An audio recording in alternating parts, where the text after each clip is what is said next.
Assalamualaikum warahmatullahi wabarakatuh.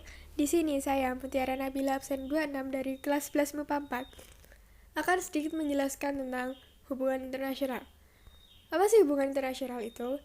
Menurut UU nomor 39 tahun 1999 tentang hubungan luar negeri, hubungan internasional adalah setiap kegiatan yang menyangkut aspek regional dan internasional yang dilakukan oleh pemerintah di tingkat pusat dan daerah atau lembaga-lembaganya, lembaga negara, badan usaha, organisasi politik, organisasi masyarakat, lembaga swadaya masyarakat, atau warga negara. Namun, oleh beberapa faktor memiliki pengertian yang berbeda-beda. Yang pertama, Trevor Taylor mengatakan bahwa hubungan internasional merupakan suatu disiplin ilmu yang berusaha menjelaskan tentang hubungan politik lintas batas negara. Sedangkan Simon Brown menentukan hubungan internasional sebagai studi tentang pola dan reaksi antar negara-negara berdaulat yang disetujui oleh elit pemerintahannya. Sedangkan menurut Joseph Olah, hubungan internasional sebagai studi tentang segala bentuk hubungan antar bangsa dalam sistem internasional. Dari pengertian-pengertian tadi dapat disimpulkan bahwa hubungan internasional adalah interaksi antar bangsa yang berarti global, yang meliputi semua hubungan yang terjadi dan melampaui batas-batas ketatanegaraan. Biasanya, hubungan internasional itu dikaitkan dengan 3 konsep lain. Yang pertama, politik luar negeri, yaitu seperangkat cara atau kebijakan yang dilakukan oleh suatu negara untuk mengadakan hubungan dengan negara lain. Yang kedua, hubungan luar negeri, yaitu keseluruhan hubungan yang dijalankan oleh suatu negara dengan semua pihak yang tidak tunduk pada kedaulatannya. Yang terakhir adalah politik internasional, yaitu politik antar negara yang mencakup kepentingan dan tindakan beberapa atau semua negara, serta proses interaksi antar negara maupun dengan organisasi internasional. Dari pengertiannya, 4 konsep tadi memiliki pengertian yang berbeda-beda atau makna yang berbeda-beda, namun memiliki persamaan yang mendasar, yaitu pada ruang lingkup internasional. Faktor-faktor kenapa sih harus melakukan hubungan internasional? Yang pertama, faktor internalnya, adanya kekhawatiran terancamnya kelangsungan hidup baik melalui kudeta atau intervensi dari negara lain. Jadi kalau kita tidak bekerja sama atau tidak melakukan hubungan baik dengan negara lain, kemungkinan ada kudeta atau intervensi dari negara lain. Nah, yang kedua, faktor eksternal. Faktor eksternal yang pertama adalah suatu negara tidak bisa berdiri tanpa bantuan atau kerjasama dari negara lain. Diketahui bahwa pengertian negara sendiri adalah mendapatkan pengakuan dari negara lain. Yang kedua, untuk membangun komunikasi lintas batas dengan negara, lintas batas bangsa dan negara. Dan yang terakhir, keinginan untuk menciptakan situasi perdamaian dan kesejahteraan dunia. Jadi, sangatlah penting untuk menjalin hubungan internasional antar bangsa yang satu dengan bangsa yang lain. Yang notabene-nya suatu negara itu tidak bisa hidup tanpa negara lain. Hubungan internasional memiliki 3 asas. Yang pertama, asas teritorial, yaitu berdasarkan daerahnya. Yang dimaksudkan bahwa negara memiliki hukum tentang suatu wilayah tertentu.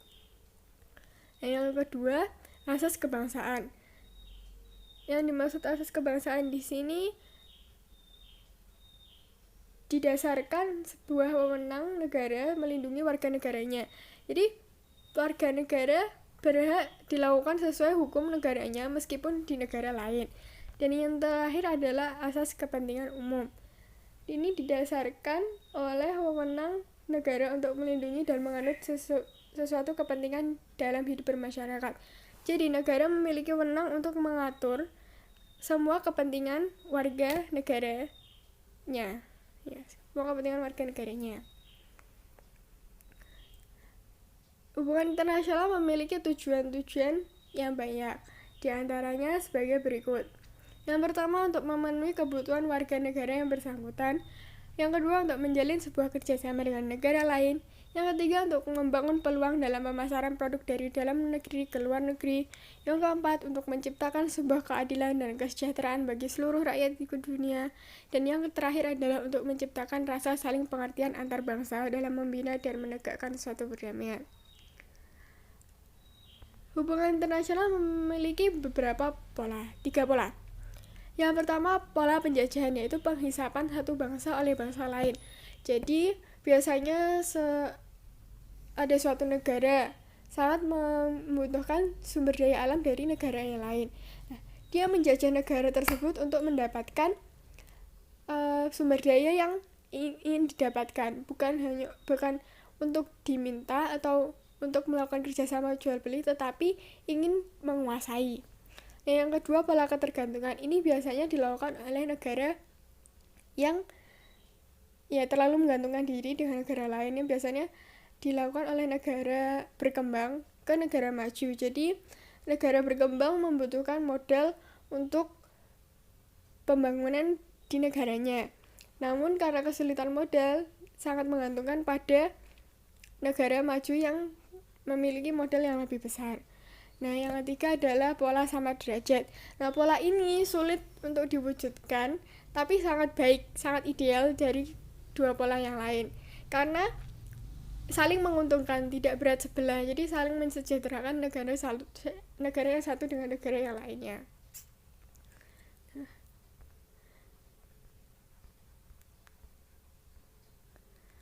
Nah, sekarang corak dan peran Indonesia dalam hubungan internasional. Kebijakan politik masing-masing negara dalam berhubungan internasional dinamakan politik luar negeri.